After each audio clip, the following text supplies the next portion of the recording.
Ladies and gentlemen, it is my immense pleasure to now welcome Honorable Foreign Minister of Pakistan, His Excellency Mr. Bilawal Bhutto to deliver his remarks.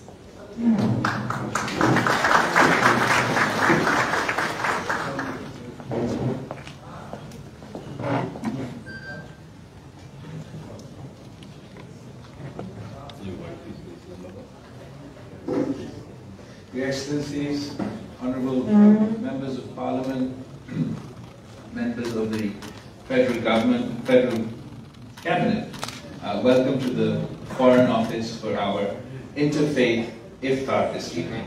It is indeed an honour for me, a privilege for me, for hosting you all here today. I'd also like to share with you that the dinner that we are enjoying this evening is from a woman-owned business in Islamabad. So I thought that was a nice change to the usual catering that we have this evening. I enjoy it, and I hope you all enjoy it as well. While we are meeting here during the month of Ramadan, where as Muslims we observe, or supposed to observe, not only fasting and certain mandatory rituals, but also we are more supposed to think these efforts of fasting are supposed to encourage us to think about the less privileged, the bottom of the social pyramid, poorer people who who don't enjoy access to regular food, regular water, etc. And I think that's particularly poignant while we're gathered here in Islamabad with representatives from across the world, that there are people in all our societies, but particularly in Pakistan, who are facing incredibly difficult times.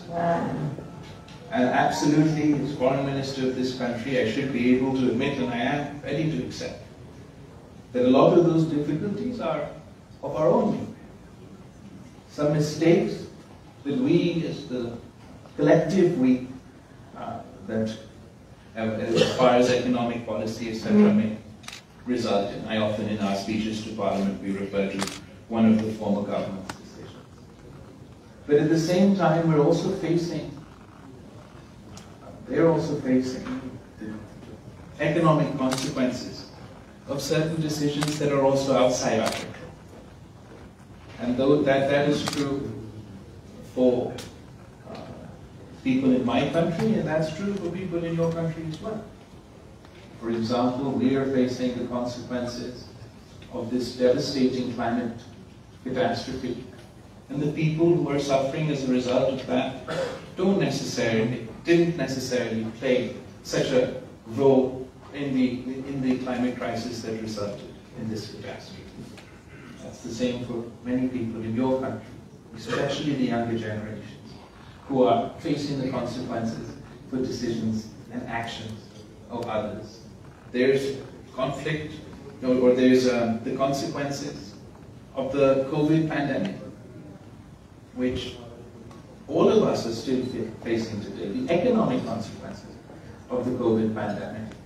That has had economic consequences for my country and every single country sitting here today. And then obviously there's the heightened geopolitical context that we live in at the moment. And as a result of that, a lot of people in my country and in a lot of countries represented here today are facing the consequences of decisions that others are taking. The point being that while obviously we have to work together to address all these issues, we're reminded in this particular month that the consequences of our actions affect those that are perhaps not as empowered as we are. And therefore, when we have a responsibility or a position through which we can affect the lives of the less fortunate, it has always been our effort, and I believe it should be our collective effort, that as minimum the burden possibly be that we place on the bottom of the pyramid. Sitting on that table over there is the Federal Minister for the Benazir Income Support Program, Ms. Shazia Mari. And I must commend and compliment her personal efforts, but obviously the efforts of her institution. The first and only social safety net in Pakistan, the Benazir Income Support Program, provides economic support to the poorest of the poor, and particularly the women folk of the poorest of the poor. And we've seen time and time again how this institution has served us during the COVID pandemic, when we had no ways or means to get finances out there for those who were the most impacted. The Benazir Income Support Program, which was assisted by many countries sitting here today, was a key tool in achieving that goal.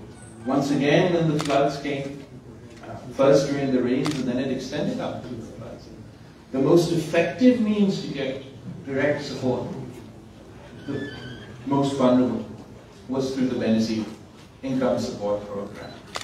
And while we're facing challenges at the moment in our finance ministry, still engaging with the IMF and other international financial institutions, while we still have the monumental task of reconstruction and rehabilitation of those affected by the floods, this government is going to consistently try, within the space that we have, to ensure that our policy benefits as much as we can at the bottom of the pyramid, the least fortunate, and those far removed from the chaotic politics of the everyday politics of Islam.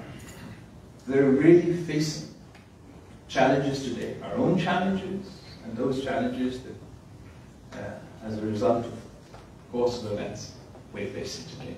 So I thank you all for joining us here in the Foreign Ministry. I'm extremely grateful for the support that has been given to Pakistan in this difficult time.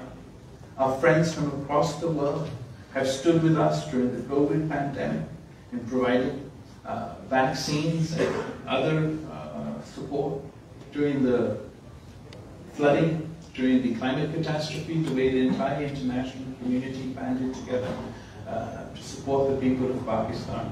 And even now, in our difficult economic